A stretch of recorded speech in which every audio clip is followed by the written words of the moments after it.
ஓம் ஸ்ரீ சுதர்சனாய வித்மஹே மகாஜ்வாலாய தீமஹி தன்னச்சக்கர பிரச்சோதயாத். மற்றும் இந்த சுதர்சன மகாமந்திரம் மற்றும் சுதர்சன ஆழ்வாரின் பெருமைகள், அவரின் அற்புதங்கள் என்னவென்று பார்ப்போம். ஸ்ரீ சக்கரம் என்னும் ஸ்ரீ சுதர்சனம் எம்பெருமான் ஸ்ரீ மகாவிஷ்ணுவின் மிக மிக முக்கியமான, அதாவது பிரதான ஆயுதம். அவர் தனது வலது கரத்திலே ஏந்தியுள்ள ஸ்ரீ சுதர்சனம் பக்தர்களை அப்படியே அரவணைத்து காக்கவும் துஷ்டர்களை அழிக்கவும் செய்கின்றது. ஸ்ரீ அனந்தன் என்கின்ற நாகம், கருடன், ஸ்ரீ சுதர்சனன், இந்த மூவரும் பகவானை ஒரு நொடி கூட, கண் இமைக்கும் நேரம் கூட பிரியாமல் அப்படியே அவரை தொழுது கொண்டே இருக்கும் நித்திய சூரிகள். இது எல்லோருக்கும் தெரியும். ஸ்ரீ வைகுண்டத்திலே ஸ்ரீ மகாவிஷ்ணுவின் இருக்கையாகவும், பார்க்கடலிலே பாம்பு படுக்கையாகவும், ஆதிசேஷனாகவும், குடையாகவும், நடக்கையிலே பாதுகையாகவும் இருப்பவர் அனந்தன். பகவான் மனதால் நினைத்தவுடன் நினைத்த இடத்திற்கு அவரை தாங்கி செல்லும் வாகனமாக, அவரது தாசாதிதாசனாக திகழ்பவர் கருட பகவான். ஸ்ரீ சுதர்சன ஆழ்வார், ஸ்ரீ கருடாழ்வார், ஸ்ரீ அனந்தாழ்வார் என இவர்கள் மூவர்கள் மட்டுமே ஸ்ரீ பகவானை ஆட்கொண்டவர்கள் என்பதால் ஏற்பட்ட சிறப்பும் ஆகும். ஆழ்வார் என்ற அடைமொழி இதில் வந்தது. ஸ்ரீ மகாவிஷ்ணுவின் பஞ்சாயுதங்களில் ஸ்ரீ சுதர்சனரே மிக மிக முதன்மையானவர். இப்படி இந்த சக்கர ஆயுதத்தின் பெருமை வேதங்களால் சுக்ல யஜுர்வேதத்திலே புகழப்பட்டு வருகின்றது என்பது எல்லோருக்கும் தெரியும். இந்திராதி தேவர்களாலும் பூஜிக்கப்பட்டு பகைவர்களை அழித்தவர் ஸ்ரீ மகாவிஷ்ணு. தனது அநேக அவதாரங்களிலும் துஷ்ட நிகிரகத்தை ஸ்ரீ சுதர்சனம் மூலமே நிகழ்த்தி அருளினார். உலகையத்திற்கு ஏற்ற ஆதாரம் ஸ்ரீ மகா சுதர்சனமே என்கின்றார்கள். புனரபி ஜனனம் புனரபி மரணம், மீண்டும் மீண்டும் பிறந்து மரித்தல் என்ற உலக நீதியான இயற்கை ஸ்ரீ சுதர்சனை மிக மிக ஆதாரமாக கொண்டே நிகழ்கின்றது. இப்படி இவர் ராம அவதாரத்திலே பரதனாக அவதரித்து ஸ்ரீராமருக்கு சேவை செய்ததால் தான் பரதாழ்வான் என பெயர் பெற்றார். வைணவ ஆலயங்களிலே நிகழும் பிரம்மோற்சவ விழாவின் போது தினமும் காலை மாலை இருவேளையிலும் ஸ்ரீ சுதர்சனர் எழுந்து அருளிய பின்பே பெருமாள் புறப்பாடு, அதாவது வீதி உலா நடைபெறும்.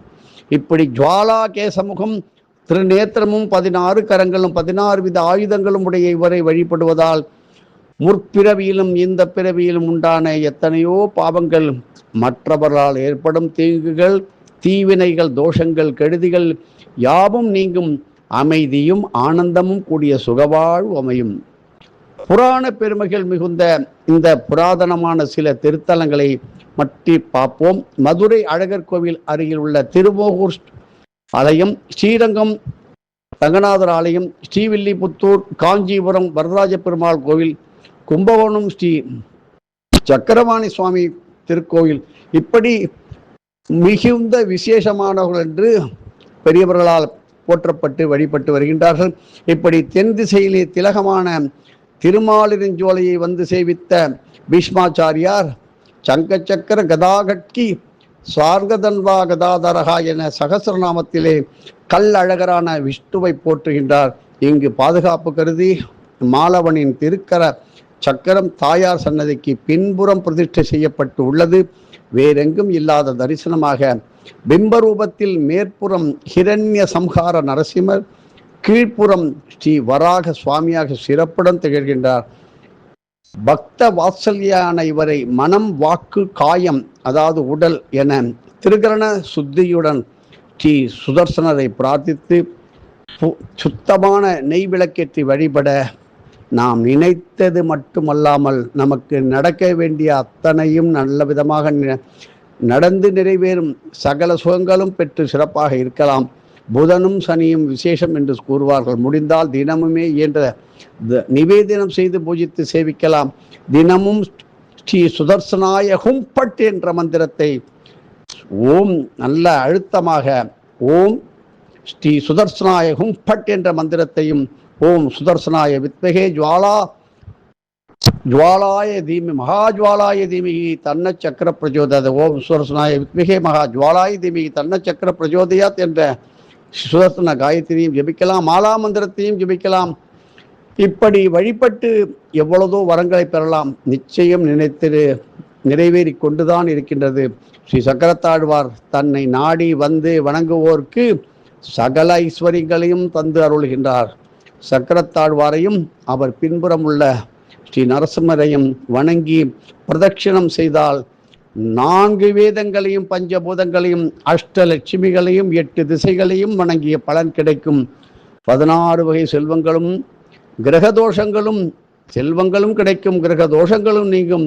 ஜெய ஜெய ஸ்ரீ சுதர்சனாம், ஜெய ஜெய ஸ்ரீ சுதர்சனாம். மேலும் பார்ப்போம்.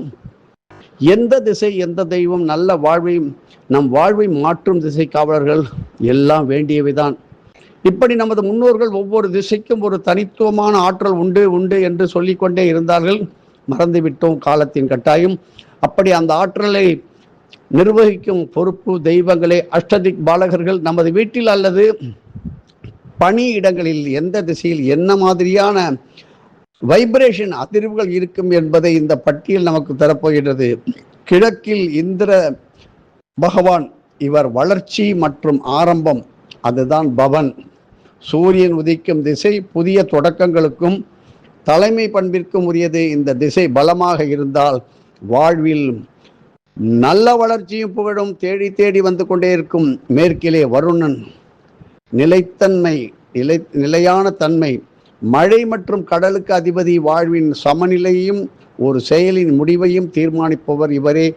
இது பொறுமை மற்றும் மன அமைதிக்கான அற்புதமான திசை. வடக்கு குபேரன், செல்வம் பணவரவு மற்றும் வாய்ப்புகளின் திசை என்று சொல்வார்கள். செல்வத்தின் அதிபதியான குபேரன் இந்த திசையை ஆள்வதால் வியாபாரம் மற்றும் சேமிப்பு பெருக இந்த திசை தூய்மையாக இருக்க வேண்டும். இப்படி தெற்கு தர்மராஜன் என்கின்ற யமன், ஒழுக்கம் அல்லது கட்டுப்பாடு. தர்மத்தின் அதிபதி, ஒழுக்கம், நீதி மற்றும் ஆயுளை குறிக்கும் திசை. இது எதற்கும் அஞ்சாத மன உறுதியையும் ஸ்திரத்தன்மையும் வழங்குகிறது. வடகிழக்கு ஈசானம், சிவன், ஆன்மீகம், ஈசான்ய மூளை என்று அழைக்கப்படும் இது தெய்வத்தன்மை நிறைந்த திசை. ஞானம், தெளிவு மற்றும் நிம்மதியான மனநிலையை பெற இந்த திசையில் தியானம் மற்றும் வழிபாடுகள் செய்வது சிறந்த பலனை தரும். தென்கிழக்கு அக்னி மூலை, ஆற்றல். அக்னி மூலை நமது உடலுக்கும் உள்ளத்திற்கும் தேவையான உற்சாகத்தையும் சுறுசுறுப்பையும் தருவது. இந்த ஆற்றல் தான் சமையலறைக்கு ஏற்ற திசை. இங்கே செய்கின்ற பொருள் மிக சக்தி வாய்ந்ததாக இருக்கும்.